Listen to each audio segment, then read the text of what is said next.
I threw up at work because of the sound of a word. Since I was a kid, I've had this real issue with the word molasses. I can read it, I can look at it, I can even touch it. I cannot, however, ingest it. The kicker is that the moment someone actually says the word out loud, instant vomit. A few days ago, a group of my colleagues were talking about the byproducts of sugarcane, and I tried to leave the conversation before they got to molasses. But I was still within earshot when the word was uttered. To my embarrassment, I projectile vomited all over the lunchroom floor.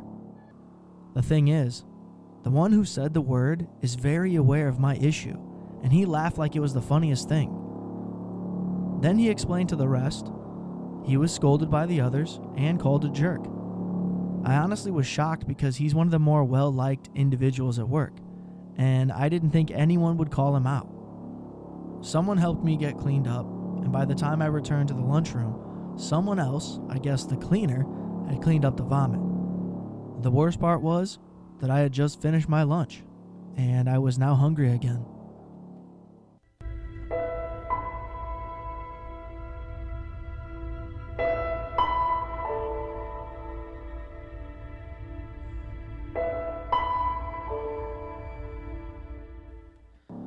My dad died, and he said goodbye to my brother and nobody else. The title says it all. He died 2.5 months ago, and I'm just steadily getting worse. I was okay when it happened and for several weeks after. But the more time passed and the more I found out, the worse and more inadequate I feel. I always felt not enough when it came to him, and this was just one last awful thing. For more context, I've been living with my parents the last 1.5 years because I'm going through a divorce. My dad was in the end stage of COPD. In the last 18 months, he was in the hospital 20 times. So living at home was a big help to my mom. My brother lives about 2 hours away, and my dad would call him once a week just to catch up. I live with the man, and I had to catch up with him in the few moments where he wasn't in front of the television or between bouts of hypoxia, just to have a one-on-one conversation with him, and even then, the conversation was short, and I had to work just to keep the conversation flowing. I had to make the effort because he didn't for me. Meanwhile, a 1-hour-long conversation with my brother was more than I could get out of him in 2 months. I know my dad loved me. I know he did. But the last week he was alive, he knew he was dying. He didn't talk about it with me or my mom, but he did with my brother. Granted, when he said goodbye on that phone call, he made sure to tell my brother to give my brother's wife and his grandson a hug and a kiss for him and tell him that he loves him. My brother could tell my dad was crying over the phone, and he asked him, "Is this it?" And my dad answered, "Yeah, I think so." And my brother said what he needed to say, and I've been going over this in my head, trying to figure out why he said nothing to me or my mother. I know he was probably trying to protect us, but all he succeeded in doing was robbing us of that last moment. On one hand, how do you tell your wife and your son that you are dying and us not to take you to the hospital? Which is not what he wanted. He was tired of being in the hospital. That I can understand. But on the other hand, he could have sat me down without telling me this was the end and just had a good one-on-one talk with me. He could have given me what he gave my brother. He should have given my mom that chance as well.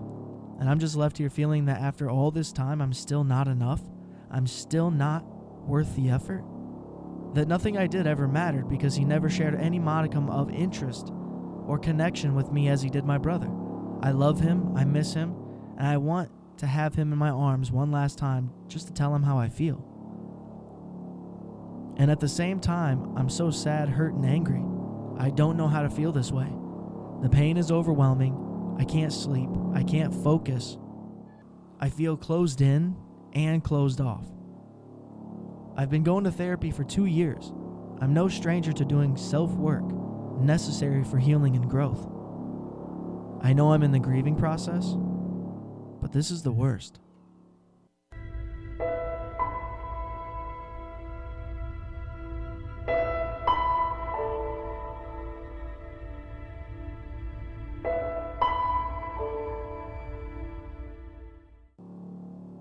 I wish my boyfriend would just cheat on me. Or do something terrible. Or come out having some crazy psycho beliefs or something else that gives me a real justifiable reason to end it.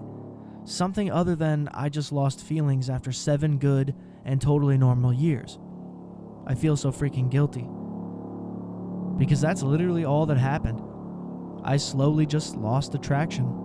I'm realizing now we've just kind of been growing in different directions over the last year or so. There was no big scandal, nothing out of line he did, no weird or bad turn-off habits, mannerisms, no massive appearance changes or letting himself go. I just straight up don't feel it anymore. I'm not sexually attracted to him anymore either. He doesn't even seem to want me that way. I still deeply love and care for him, and maybe if the stars align we could still be friends somehow. But that's all I can see him as. Just a friend. Maybe. But I can't see him wanting to ever talk to me again after I just dump him. So much history, so much growth and development. I adore his whole family. We have talked about getting married and moving somewhere specific we both love. We have pets together. We were starting a whole ass life and I don't know what happened. I just can't see it anymore and I feel like I need to get out. These feelings of I don't care have just been growing stronger in the past few months. I've been diving deep into a new career and we just don't prioritize each other like we used to. I feel like I have to beg him to hang out, to talk on the phone, or even just to respond to my messages. I fantasize at night while I'm trying to fall asleep of him cheating or being a secret criminal or something, and me finding out and being able to have a whole dramatic ending to the relationship and have all my anger and heartbreak be over something real. I haven't even broken up with him yet, and I already feel like I'm getting my heart torn out. I had a previous long-term boyfriend who did cheat with a mutual friend of ours, and cutting him out of my life was so damn easy afterwards. This feels impossible. I'm sitting here trying to plan out what I'm gonna say, when I'm going to drop it on him and potentially ruin his life. I can't be unhappy forever. I wish he'd just fucking cheat.